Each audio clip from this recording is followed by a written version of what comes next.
All right, when the Big Ten released its schedule, this is the one we circled. Ohio State goes to Eugene to play the Oregon Ducks. Now, this actually was supposed to happen a few years ago. COVID canceled this game. We did see the version of it in Columbus as a non-conference game that Oregon actually won under Mario Cristobal. But now we get to see this as a conference game. We get Will Howard with those incredible receivers, Ibuka, Jeremiah Smith, Carnell Tate. We get Dylan Gabriel with his incredible complement of skill position players that he has to throw to. And I don't know what we're going to see. We've seen flashes from both these teams of how good they can be. We've also seen moments of sluggishness. Oregon really, it took them a couple games to figure out what their offensive line combination that they liked was. Ohio State against Iowa, it took them a while to get going, but then when they did get going, they hit the gas pretty hard. But I just wonder, I go back to Oregon playing Michigan State on Friday night. Couple early interceptions for Dylan Gabriel. And then he settles down. Like if we see the Dylan Gabriel post settling down against the Buckeyes, this game is going to be amazing. Yeah, I think the game's going to be. We got a problem. I think the game's going to be amazing, regardless. The interesting thing with Oregon is that as you've watched them play through this year, you have seen flashes of holy crap, they are so good. Like watching them play on Friday night in a game against Michigan State that they didn't cover, by the way.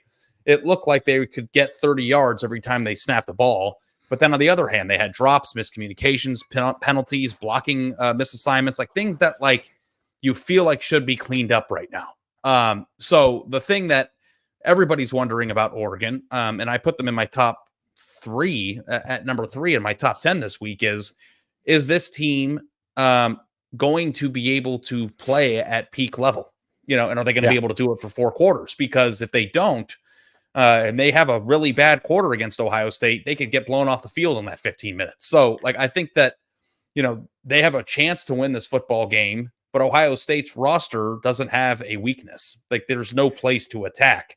And, you have to be on your game. You have to draw up a great game plan. You can't make stupid mistakes. You got to catch the ball when it hits your hands, and you got to convert in the red zone. And these are all things that Oregon at times has struggled with this year.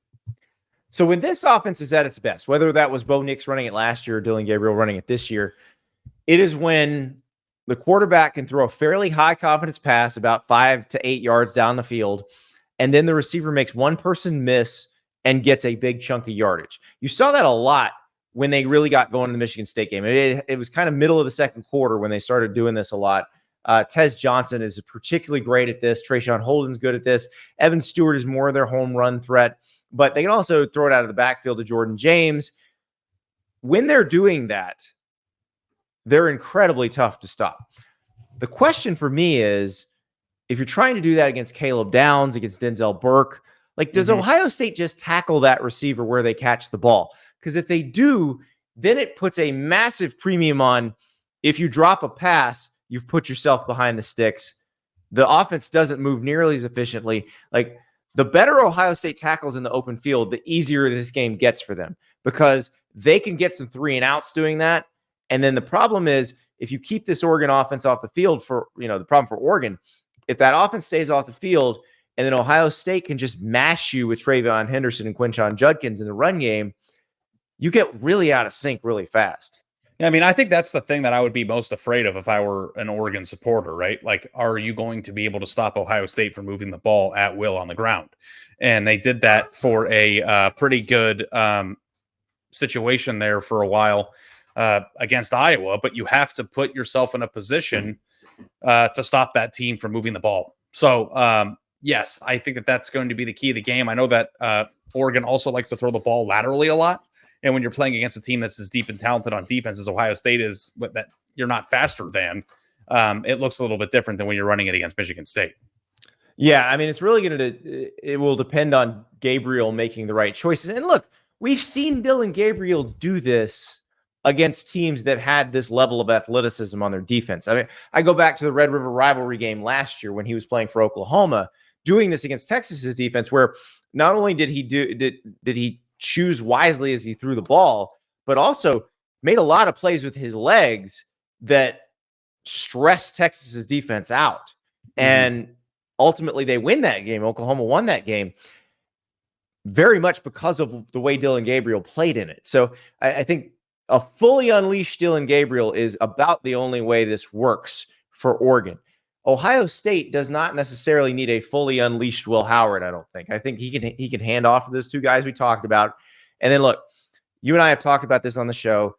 You had a saucy take last week, a Wendy's saucy take that I think Kirk Ferentz backed you up on after the Iowa game, essentially saying that there's nobody like Jeremiah Smith in the country. This guy's amazing. And the question is, Oregon's got talent on defense, but can they cover this guy? Yeah. And you're not going to find a lot of games where Oregon matches up with another team that may have better receivers than them, because Oregon's receivers are ridiculous too. Like, I'm obsessed with Evan Stewart. Tez Johnson is who he is. We know how good he is. Like, they've got guys that can make a play. So, I think that the bottom line here is that when you look at the skill positions, Ohio State's not playing teams really ever that can match up with their skill position. I think that Oregon has done a pretty good job of situating their team to do that. The thing that I think is going to be the biggest change for Oregon is whether or not that they can, hang in there on both sides of the ball, because Ohio State's defensive line is absolutely nasty. Ohio State's offensive line, I think, is one of the question marks or few question marks that you might have about this team. But I think that this game's going to be won or losses in the lines.